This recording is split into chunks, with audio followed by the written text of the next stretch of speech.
Corona पाठोपाठ म्युकरमायकोसिसचा धोका वाढलाय आणि की आजारानं हळूहळू राज्याच्या विविध भागांमध्ये आपले हातपाय पसरायला सुरुवात केली। कारण सुरुवातीला केवळ एखाद दोन ठिकाणीच असलेले म्युकरमायकोसिसचे तुरळक रुग्ण आता राज्याच्या वेगवेगळ्या भागात सापडू लागलेत। म्युकरमायकोसिसचे राज्यामध्ये सध्या 2000 सक्रिय रुग्ण असल्याचं कळतंय। या म्युकरमायकोसिसमुळे 50% रुग्णांचा मृत्यू होतो असंही आता समोर आलंय। आरोग्यमंत्री राजेश टोपे यांनी माहिती दिली आहे। विदर्भात जवळपास 200हून अधिक रुग्ण या उपचारानं या विषाणूनं या आजारानं पीडित आहेत। मात्र उपचारासाठी औषधांचा काहीसा तुटवडा आहे। म्युकरमायकोसिस साठी लागणाऱ्या काही औषधांचा काळा बाजार होऊ शकतो अशी आरोग्य विभागाला चिंता आहे। त्यामुळे प्रशासनाला सतर्क राहण्याचे आदेश सुद्धा देण्यात आले। आणि या संदर्भात विदर्भातली काय ताजी स्थिती आपण अधिक माहिती घेऊया। तुषार कोहळे आपले प्रतिनिधी आपल्या सोबत आहेत। तुषार, काय स्थिती आहे नेमकी विदर्भातली? मिलिंदसारखा जर बघायचं झालं तर साधारण जे काही आकडे पुढे येत आहेत त्यानुसार विदर्भामध्ये विशेष करून नागपूरच्या ज्या रुग्णालयामध्ये आहे, एकट्या नागपूरच्या रुग्णालयामध्ये वेगवेगळे मग ते सरकारी असो किंवा प्रायव्हेट असो, यामध्ये साधारण 200च्या वर म्युकरमायकोसिसचे रुग्ण आहे। आणि महत्त्वाची गोष्ट की जर का बघायचं झालं तर जो औषधांचा तुटवडा आहे याची परिस्थिती तुम्हाला जर मी काही आकडे सांगतो, म्हणजे जर का तुम्ही इन्फोटोसिरिन बी नावाचं हे जे औषध म्हणजे इंजेक्शन आहे जे म्युकरमायकोसिससाठी वापरलं जातं, हे आधी वर्षाला 150 ते 200 इंजेक्शन लागायचे याचे। आता मात्र जर का बघायचं झालं तर यासाठी दिवसाला 400 इंजेक्शन लागत आहे। त्यावरून तुम्हाला कल्पना येईल की किती गंभीर परिस्थिती आहे। आणि विशेष करून यासाठी ज्या गोळ्या देखील आहे, म्हणजे महत्त्वाचं फोकोनाझोल नावाची ज्या गोळ्या या म्युकरमायकोसिससाठी वापरल्या जातात त्याचा देखील प्रचंड तुटवडा आहे।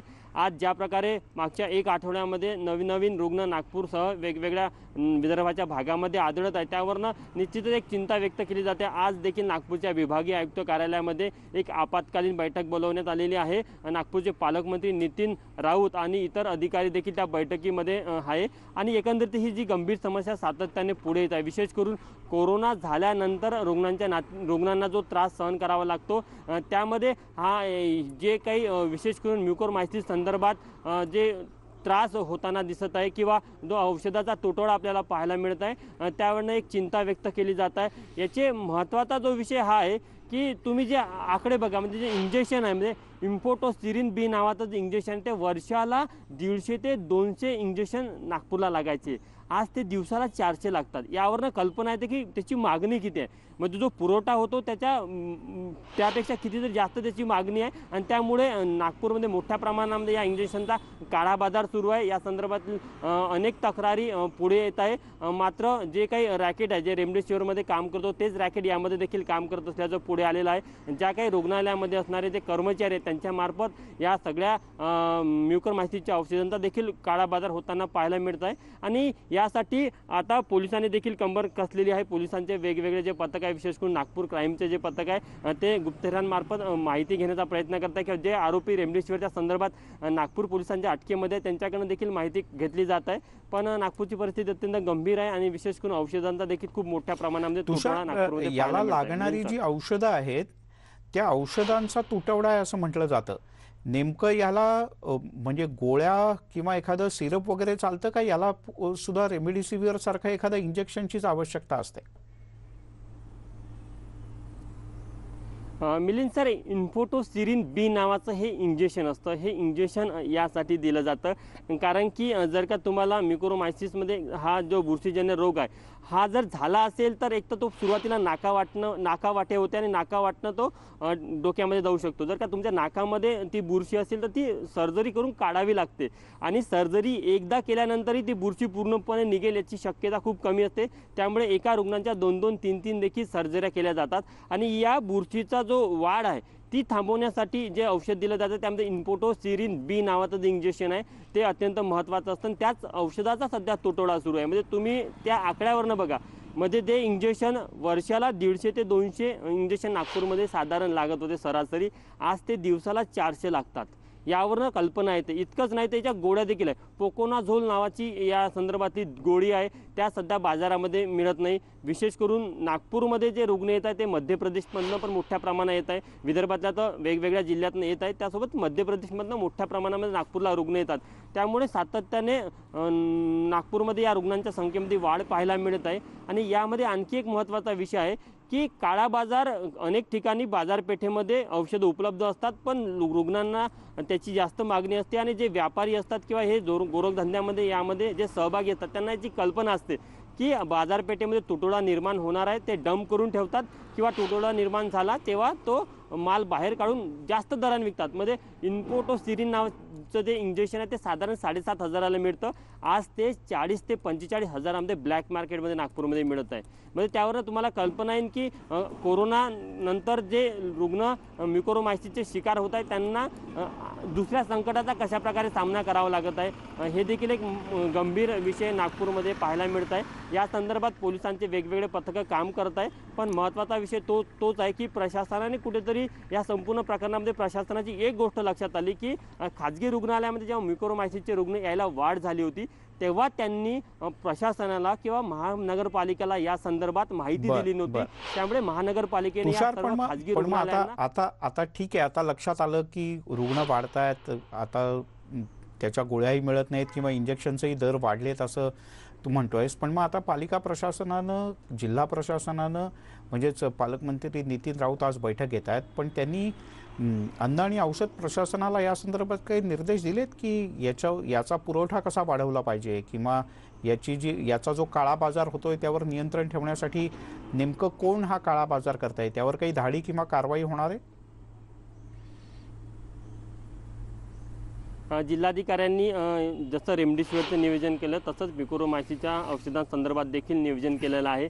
जसंही याचा तुटवडा जाणवायला लागला, काळा बाजार होता हे लक्षात आलं, त्यानंतर जिल्हा प्रशासनामार्फतच आता या औषधाचा पुरवठा केला जाणार आहे.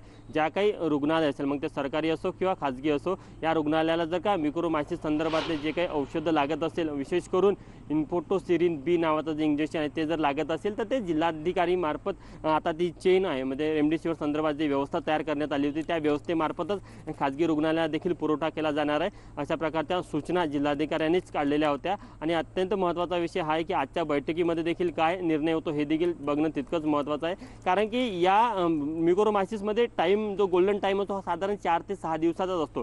जर का तुम्हाला म्युकोरमायसिस झाला असेल ना तर पहिल्या 4 दिवसात विशेष करून त्याची जर का तुम्ही काळजी घेतली तर रुग्ण वाचण्याची दाट शक्यता असते. 4 दिवसानंतर जर का तुम्ही उपचारासाठी आले असेल तर तुमचा म्हणजे रुग्णांच्या मृत्यूचं जे प्रमाण आहे ते 2.5 पटीने वाढण्याची शक्यता असते.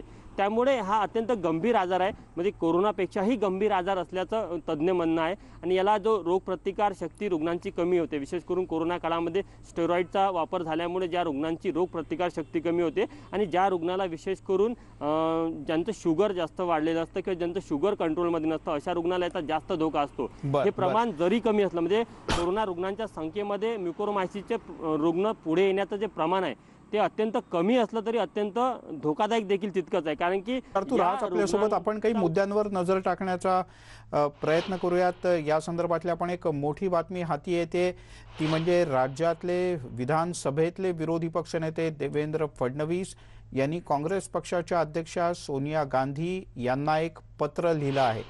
आणि या पत्राच्या माध्यमातून देवेंद्र फडणवीस यांनी महाराष्ट्रातली स्थिती आणि देशातील कोरोना लढ्यावर होणाऱ्या परिणामांची त्यांना जाणीव करून दिली आहे.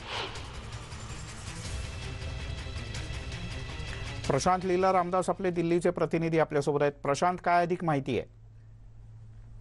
विरोधी पक्ष नेते महाराष्ट्राचे देवेंद्र फडणवीस यांनी काँग्रेसच्या अध्यक्षा सोनिया गांधी यांना पत्र दिल्यानंतर पहिली जी त्यांची ओळ आहे ही पब्लिक आहे, सब जानती. ज्या पद्धतीने कोरोनाच्या युद्धावरून राजकारण सुरू आहे या संदर्भात त्यांनी सोनिया गांधींना दिल्लीने वारंवार अनेक पत्रे दिली आहे. त्या पत्रानंतर ज्या पद्धतीने काँग्रेसचे नेते वक्तव्य देत आहे या सगळ्या पार्श्वभूमीवर महाराष्ट्राचे माजी मुख्यमंत्री आणि विधानसभेचे पत्र लिहून महाराष्ट्राच्या स्थितीचा आणि संपूर्ण देशातील कोरोना लढाईचा कशी परिणाम होत आहे याची जाणीव करून दिलेली आहे.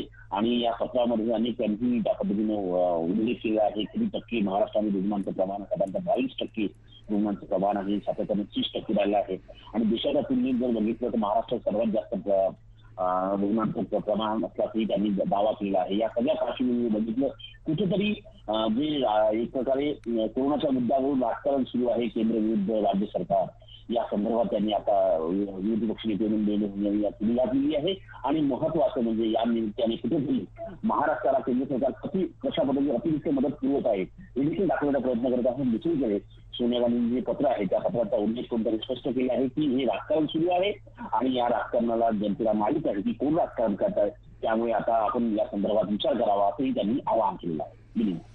प्रशांत, तुर्तास धन्यवाद या सगळ्या सविस्तर माहितीबद्दल. त्यामुळे महाराष्ट्राचे माजी मुख्यमंत्री आणि भाजपचे नेते देवेंद्र फडणवीस यांनी थेट सोनिया गांधी यांना राज्यातल्या स्थितीची माहिती देणारं एक पत्रच लिहिलंय.